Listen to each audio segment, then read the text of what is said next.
ги две држави. Министерот за надворешни работи не знае на кого се однесуваат алузиите во некои медиуми дека доказите за случајот со рекетот врз македонски бизнисмен, во кој е вклучен и обвинител, се обезбедени со посредство на пријателска држава. Вели дека не сме да не обземе атмосфера на дефетизам затоа што државата не може да се дигне на нозе преку ноќ. Не знам на која земја се алудира, знам дека секое расветлување, отплеткување ни помага и нам како на општество и на тоа како гледаат членките на Европската Унија кон нас. Осветлувањето е многу по-здраво од пикањето под килим. Видов една атмосфера на дефетизам. Од друга страна, укажува дека системот ни е подразбуден и дека има реакции без разлика индициите за лошо од која страна доаѓаат.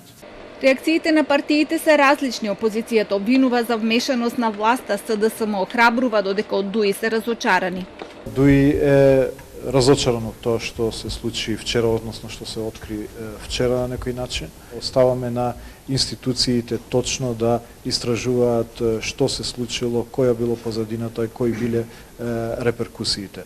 Но тоа што е важно е дека ДУИ останува на ставот дека Република Северна Македонија има потреба од институција која што ќе биде фокусирана, односно насочена на борба против корупцијата на високо ниво.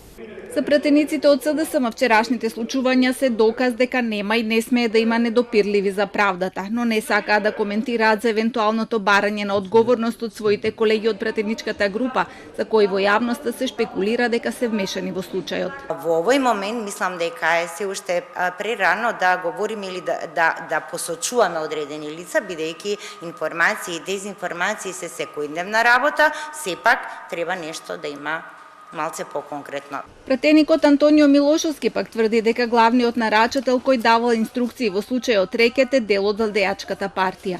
Милошовски, кој е дел од работната група на ВМРО ДПМН за законот за јавно обвинителство со кој треба да се реши понатамошниот статус на СЈО, тврди дека на актуелни министри во владата и досега им било укажувано за незаконитостите и пречекорувањата на овластувањата во работата на СЈО. Од опозицијската беса пак сметаа дека треба да се најде начин како СЈО да продолжи да функционира со нови обвинители кои се докажани дека се независни во својата работа.